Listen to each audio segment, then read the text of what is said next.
Hi, this is Jan. I am from New York City and I like to talk about saving money. Be right back.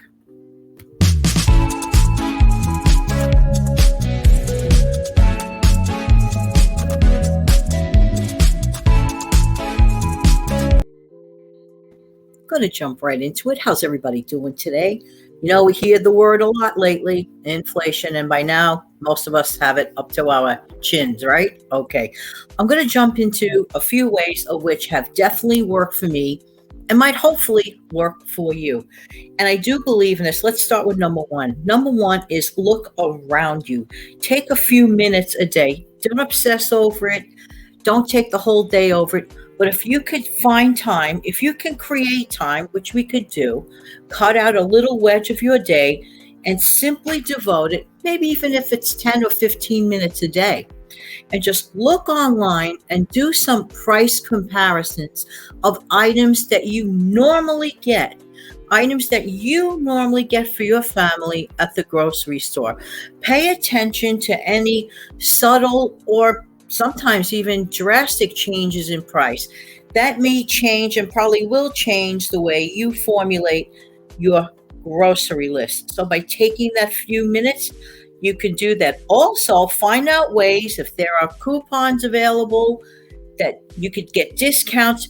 Take advantage of anything that you could find that's going to lower the price of the stuff that you most frequently get.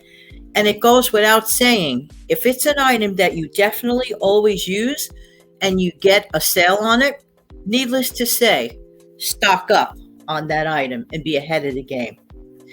Next, and this is important, but there is a delicate balancing act.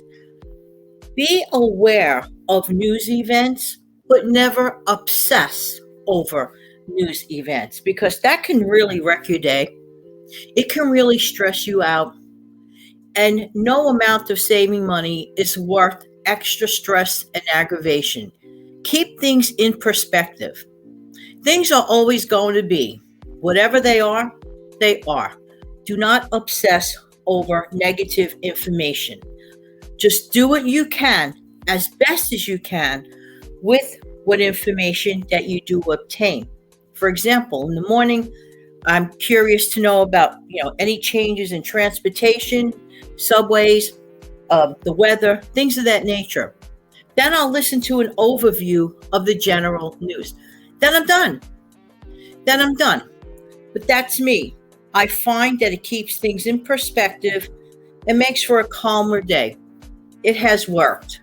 And when you're calmer, you tend to make better decisions. To me, it all makes sense. This sounds silly, but don't buy grilled cheese outside in a restaurant. I mean, one day Steve Young of the Steve Young 74 channel, did a show with him. I believe it was on his channel. And we talked about the ludicrousness of spending a fortune on something as simple as grilled cheese and tomato soup sandwiches. Don't get me wrong. I mean, I'm sure it's done up slightly fancier than maybe the way you might make it at home. But who's to say that the kind of sandwiches you make at home can't be jazzed up if that's what you want? I have news for you. For me, the simpler the better. I like simplicity, even with food. I don't need too much fancy schmancy. For me, it just doesn't work. And to spend a lot of money on a basic item like that outside with a cup of tomato soup, to me, Janet, in my life is unthinkable, and I am not going to do that.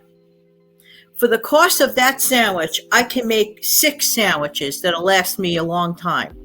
Just saying. So think carefully before making that impulse purchase for a basic item that can be easily, if not better, duplicated at home.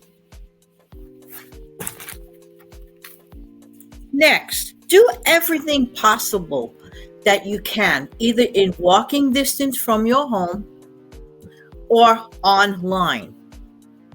If you could get free delivery in on it, the better.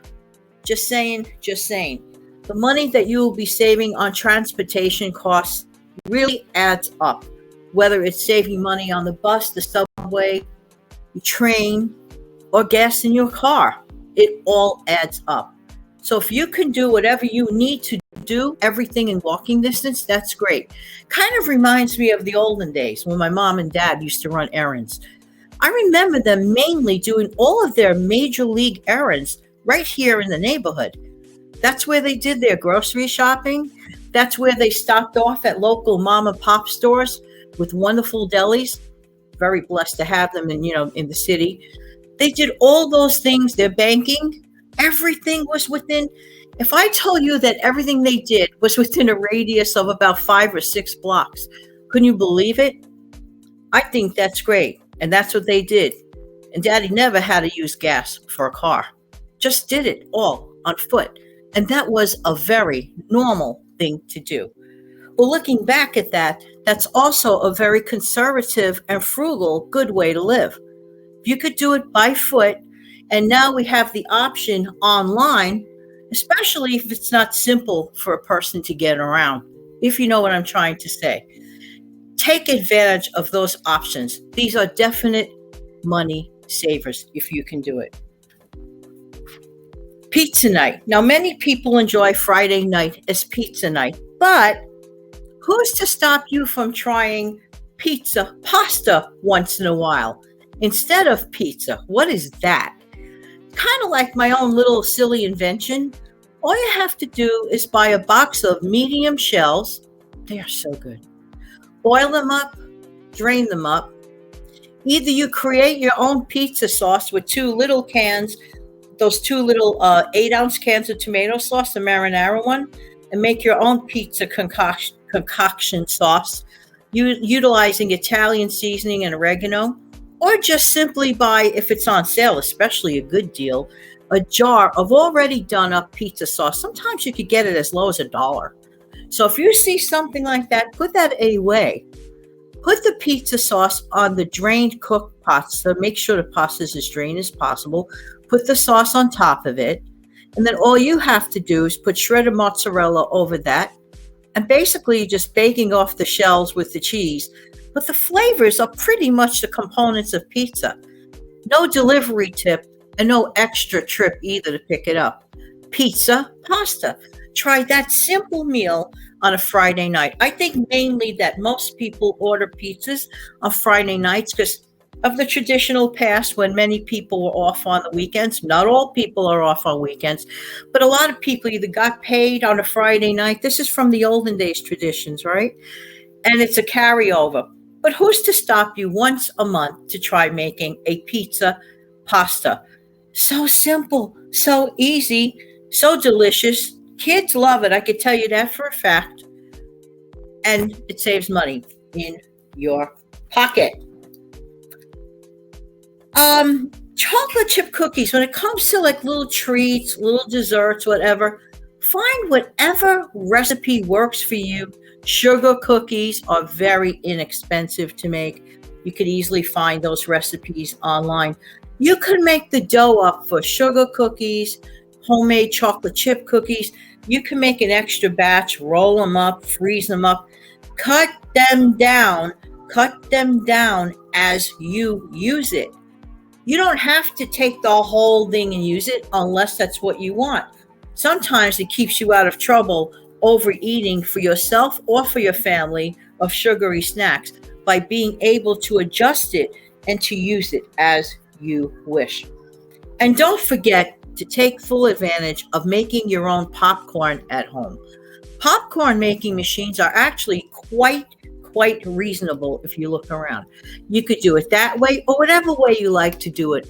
Popcorn still remains one of the cheapest treats. And by the way, if you have an air fryer, you can make your own potato chips and your own pita chips. All you have to do is cut up pita bread thinly and throw them in the air fryer. I spray, what I like to spray is the nonstick spray and throw on some garlic and onion powder on top of those. Fry them up in the air fryer for a few minutes. They come out crispy and yummy and guilt-free. And as far as potato chips go, just thinly cut up the potatoes. Find out your air fryer's instructions on how to do it and the correct temperature. And you just saved yourself a bunch of money and you just smacked inflation in its face. Just saying, just saying.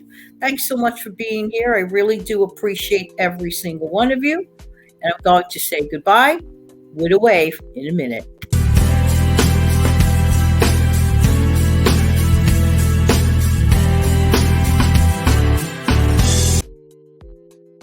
Have an amazing, fantastic day. Take good care now. Bye-bye.